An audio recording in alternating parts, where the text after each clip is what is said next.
Hey everyone, welcome to another video. Remember, if you love film, gaming, or television content, please consider clicking that subscribe button because today I want to talk to you about my impressions for the new HBO show, The Idol. So let's get into it.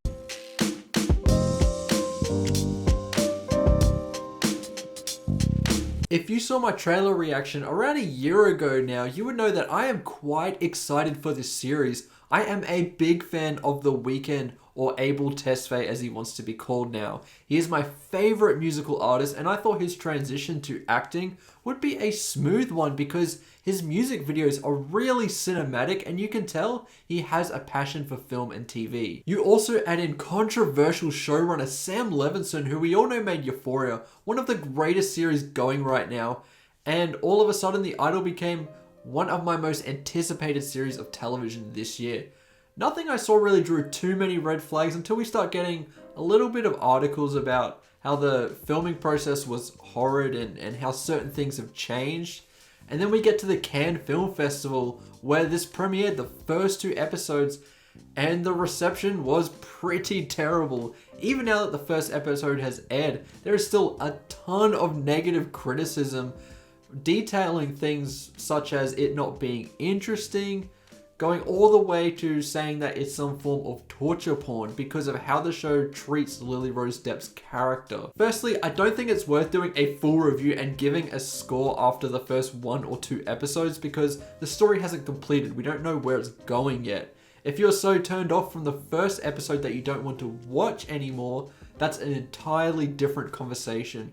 So here we are just talking early impressions. Right now, I think the show's pretty solid and some criticisms are a tad overblown here, I think. While I recognize that Sam Levinson really needs to cool it a little with the way he presents female characters because at times it feels pretty sleazy. The story being presented, the themes it's exploring, the performances and technical elements have shown a real promising start that have really intrigued me for what they're going to do later in the season. The first episode primarily focuses on Jocelyn, played by Lily Rose-Depp, who is framed as a Britney Spears-like character where she's mentally unstable, but she keeps soldiering on and making what she sees as meaningless pop music. I think the first problem here is that practically every single scene she is in, she is somewhat nude, and while I get this show has a higher level of sexuality to it, I think it's a little much at times. There are scenes where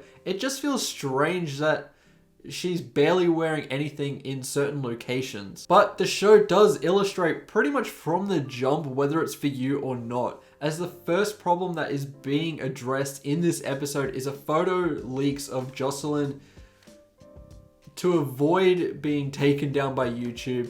Something happens to her face from a male, and that's all I'll say. We see the photo of this event, I guess, and right now in the grand scheme of the plot, it feels kind of unnecessary, but I have yet to see the rest of the show, so I don't know where it may lead. But right now, I'm kind of wondering where it fits in the grand scheme of everything. The Idol also wants to tell us how unstable she is, but apart from some strange sexual desires, we haven't really seen anything regarding a breakdown or even some form of internal struggle for the character.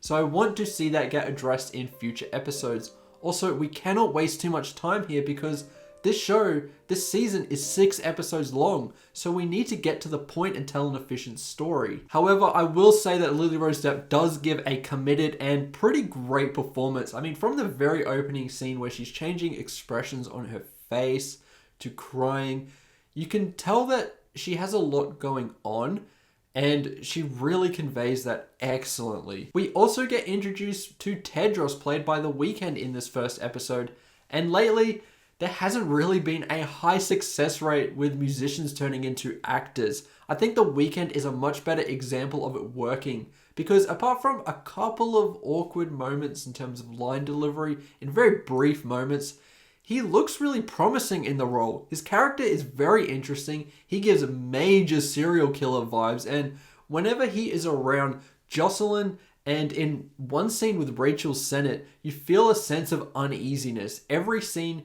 he was in were really the high points of the show for me personally, and I cannot wait to see more about who this person and this character really are. You can tell that he's so manipulative and he looks like he'll be attempting to take advantage of Jocelyn, especially in her vulnerable state where she is self-conscious about the music she's making.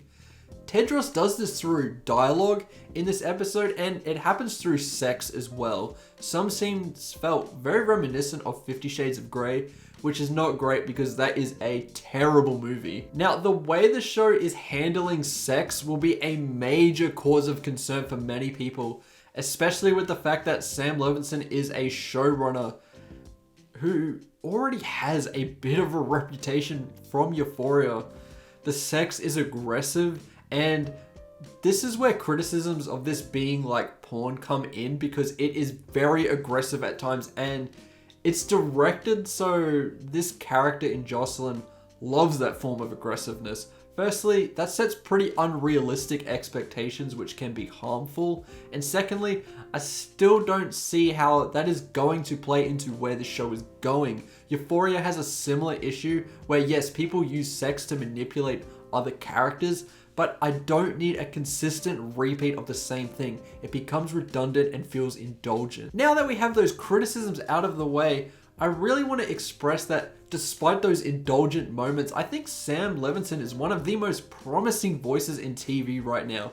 People love to criticize all the things that he does wrong on these shows, but even though he has complete creative freedom, he almost never gets the praise for all the good things that come with his shows. The Idol, firstly, is technically stunning. It is shot on film, and many of the shots are just incredible to look at. Once again, like Euphoria, there is a use of music to convey the thoughts and feelings of characters. It's not as prominent, but it is still there, and I really like the use of it. There are also lines that The Weeknd delivers about music that feel very real and authentic, which really show his input as a showrunner as well for The Idol, because some of the things that Tedros says kind of relates to The Weeknd's music. The one line in particular that comes to mind is how he mentions that pop is powerful because it makes people say whatever the artist wants, and it's more or less a gift, which kind of relates to his music at times, which has talked about things like satanic worship, adultery, and doing drugs. But a lot of people sing along because he makes the most banging songs. I also cannot deny that the show was very entertaining. I'm on board to see where Sam Levinson takes these characters in future episodes, because it has given a really solid foundation to build off of by giving us some intriguing elements. I mean, overall, The Idol is pretty good in my eyes. I right now think the criticism is overblown, even if I can see where it comes from. The show is not for everyone, and if you were already on the line when it came to Euphoria, this may be the thing that pushes it too far for you. However, if you have seen all the promotional material for this and you thought it looked good, I think you'll find it fairly enjoyable, because that's pretty much my experience. I'm not going to give this a rating because, as I said, I need to finish the entire season. But right now, I am on board and I'm very excited for the rest of the season. Anyway, thank you so much for watching this video. Let me know in the comments below what you think of The Idol so far. I have more videos planned, including that special one that I'm currently making that I specifically went down to Melbourne City for. I cannot wait to talk to you about that. So remember to like and subscribe, and I'll see you in the next one. Goodbye.